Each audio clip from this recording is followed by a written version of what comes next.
Hi, I'm Katla, and I want to make games. I have tried several times over the last couple of years to make games, but the best I've got on my own was a sprite that could move around and jump. I grew tired of making out-of-scope projects without actually taking the time to learn anything. Following tutorials is good and all, but I never really paid attention to what they were doing, so my games were left at the same point as the tutorials game when the video was over. But I want to change that. This devlog series will be more for myself to see that I'm actually progressing making the game, instead of just staring at a monitor all day hoping for magic to happen.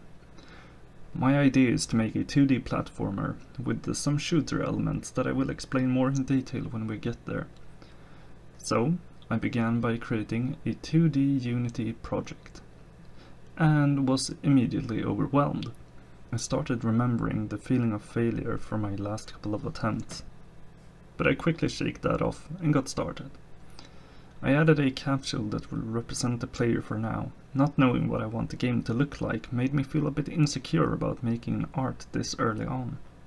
So I just continued by adding a rigid body to the player and made it go left and right.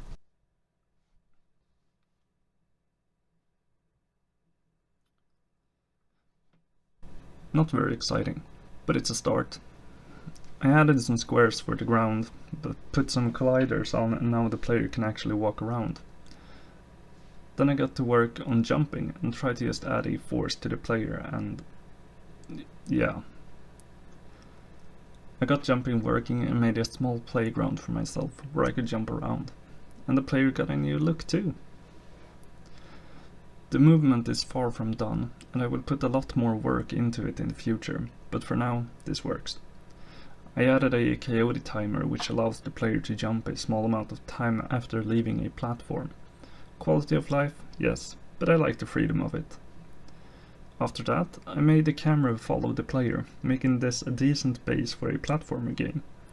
But I want more. But that will have to wait for the next episode, where I will explain a bit more about the mechanics I want for the game. That's it. Thanks for watching. Bye bye.